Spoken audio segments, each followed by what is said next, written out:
যেদিন কেউ সুপারিশ করতে পারবে না, সবাই বলবে নফসি নফসি নফসি নফসি, থার থার করে কাঁপবে এক একজন নবী, ইব্রাহিম আলাইহিসসালাম, ঈসা আলাইহিসসালাম, মুসা আলাইহিসসালাম থার থার করে কাঁপবে।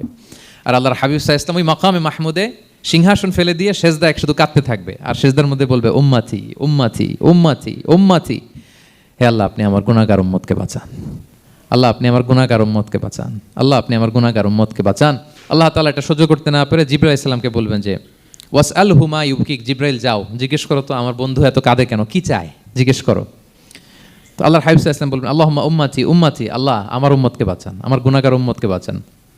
আল্লাহ তাআলা জিবরাইল মারফত বলবেন যে ইযহাব ইলা মুহাম্মদ সাল্লাল্লাহু আলাইহি ওয়াসাল্লাম, যাও মুহাম্মদের কাছে যাও, ওয়াকুল লাহু, তাকে বলো দুনিয়াতে যেমনি কখনো কষ্ট পেতে দেই নাই, বারবার তাকে হ্যাপি করেছি, খুশি করেছি, ওয়া ইন্না সানুরদিকা ফি উম্মাতিকা ওয়ালা নাসুউক, আজকের এই কঠিন দিনেও আমার হাবিবকে আমি কষ্ট দিব না, তার উম্মতের ব্যাপারেও তাকে আমি খুশি করে দেব,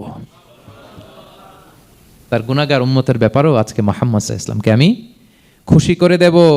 আল্লাহর হাবিব সাল্লাল্লাহু আলাইহি ওয়াসাল্লাম তখন সুপারিশ শুরু করবেন। আল্লাহু আকবার। সব শেষে এই গুনাহগার উম্মতকে সুপারিশ করে জাহান্নাম থেকে নাম কাটিয়ে সবাইকে নিয়ে তিনি একটা ফ্ল্যাগ হাতে নিয়ে তিনি জান্নাতের দিকে ছুটবেন। ওই ফ্ল্যাগের মধ্যে লেখা থাকবে আলহামদু, কি লেখা থাকবে, মানে প্রশংসা, প্রশংসার পতাকা। নিজেও তো প্রশংসিত, মুহাম্মদ মানে কি জানেন, মুহাম্মদ মানে কি প্রশংসিত।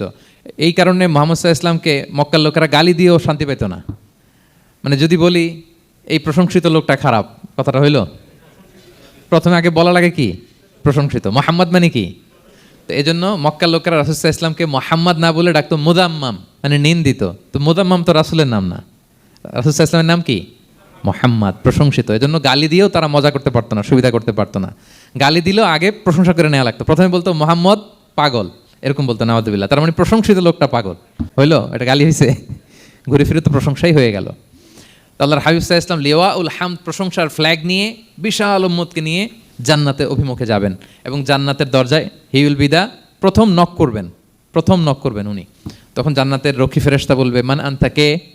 আল্লাহর হাবিব সাল্লাল্লাহু আলাইহি ওয়াসাল্লাম বলবেন আনা মুহাম্মদ, আমি মুহাম্মদ। তো ফেরেশতা বলবে আমরা দাঁড়ায় আছি এজন্য আল্লাহ বলে দিয়েছেন মুহাম্মাদের আগে কাউকে যেন এন্ট্রি দেয়া না হয়, আপনার আগে যেন কারোর জন্য জান্নাতের দরজা না খুলি, স্পেশাল উপর থেকে অর্ডার আছে। আপনি যেহেতু নক করেছেন, ওয়েলকাম, আসেন। পুরো উম্মাহ নিয়ে আল্লাহর হাবিব সাল্লাল্লাহু আলাইহি ওয়াসাল্লাম জান্নাতে ঢুকবেন। ওয়ালা সাউফা ইউতিকা রাব্বুকা ফাতারদা, নবী হে আপনাকে অচিরেই এত নেয়ামত দিব আপনি সন্তুষ্ট হয়ে যাবেন।